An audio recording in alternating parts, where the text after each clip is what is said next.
नमस्कार। चलिए देखते हैं भगवान श्री कृष्ण जी का संदेश क्या है, उपदेश क्या है आज के लिए। भगवान श्री कृष्ण जी का संदेश उपदेश क्या है सभी के लिए आज के लिए।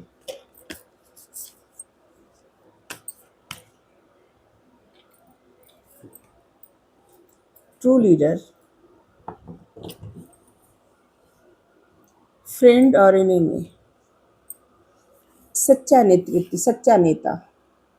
सच्चा नेता वो होता है जो स्वयं पे पहले अपने अच्छाई बुराई को समझता है, जीवन के अनुभवों से जो भी सीखा रहता है, जो भी सीख मिली रहती है, जो भी ज्ञान मिला रहता है, उसे बुद्धि और विवेक के साथ अपने जीवन में इस्तेमाल करता है। सिर्फ ज्ञान इकट्ठा करके रखे नहीं रहता, अपने जीवन में उसे उतारता भी, उस प्रकार का जीवन जीता भी है। और एक अच्छा जीवन जी करके एक ऐसा जीवन जो लोगों के लिए एक सीख देने वाला हो। श्री कृष्ण भगवान जी कह रहे हैं कि आपको अभी तक जो भी सीख मिली है, जो भी जीवन का अनुभव मिला है, जो भी ज्ञान मिला है, उसे बस इकट्ठा करके मत रखिए, पहले अपने जीवन में उतारिए। पहले अपने जीवन से जो भी कमियां हैं, जो भी अभी तक आपने जो सीखा है ना, आपको समझ आ गया होगा कि क्या परेशान करता है। व्यक्ति को सबसे ज्यादा परेशानी का कारण होता है त्याग, कुछ भी छोड़ना, चाहे चिंता छोड़ना, अहंकार छोड़ना, मोह छोड़ना, मतलब कुछ भी त्याग करना, ये सबसे बड़ा मुश्किल होता है।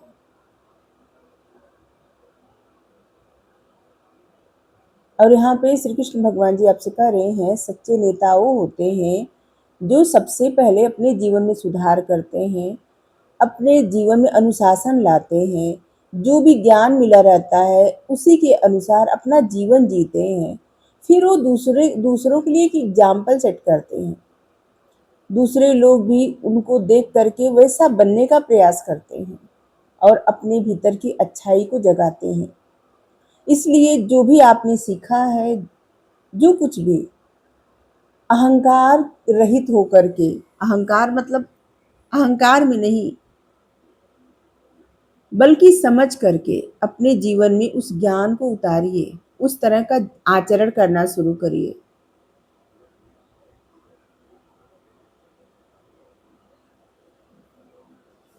लेकिन उससे पहले आपको सच्चा नेतृत्व तब मिलेगा जब आप डाउट में नहीं रहेंगे। डाउटिंग सोल मतलब खुद पे डाउट, भगवान पे डाउट, लोगों पे डाउट, हर चीज पे डाउट, अपने ज्ञान पे डाउट, बुद्धिमानी पे डाउट, अपने कर्म पे डाउट, हर चीज पे जो लोग डाउट करते हैं ना, उनके जीवन में बार बार समस्याएं आती रहती हैं, बार बार आती रहती हैं। यहाँ पे आपको डाउट करना ही नहीं चाहिए, क्योंकि जो ये जीवन रूपी रथ है ना, इसके सारथी स्वयं परमात्मा है, स्वयं श्री कृष्णा है। वो आपके अवचेतन मन में, आपके कॉन्शियस माइंड में, अनकॉन्शियस माइंड में बैठ करके आपको सही दिशा दिखा रहे हैं, आपको गाइड कर रहे हैं, आपको बता रहे हैं।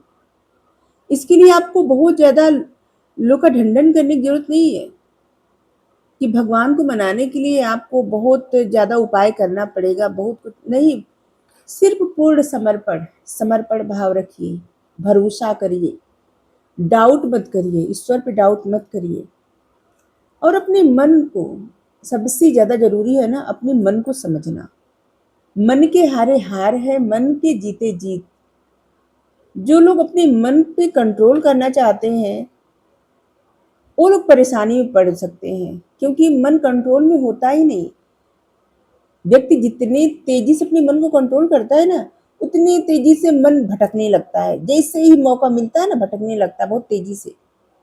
मन को कंट्रोल करने के बजाय मन को अपना मित्र बनाइए। जिससे मन अगर कह रहा है मूवी देखने का, ऐसा मूवी देखिए जिससे सीख मिले। मन अगर कह रहा है बहुत ज्यादा कहीं जाने का, घूमने का, बहुत ज्यादा उतावला हो रहा है, तो ऐसी जगह जाइए, दर्शन कराइए, या प्रकृति के करीब, मतलब कुछ ऐसा मन का भी हो जाए, लेकिन आपके भीतर की शांति भी भंग ना हो। कोई बाहरी दुश्मन इंसान को परेशान नहीं करता, बल्कि इंसान का अपना मन ही परेशान करता है। इंद्रियां भटकाती हैं, मन परेशान करता है।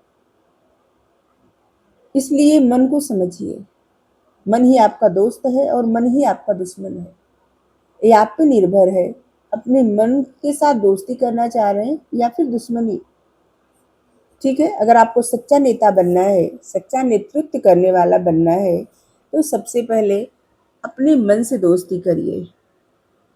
क्योंकि मन से जब दोस्ती हो जाएगी ना, फिर आपका ज्ञान सही जगह लगेगा, आप उसी तरह का आचरण करेंगे और फिर आपको कुछ किसी को समझाने करने की जरूरत नहीं पड़ेगी।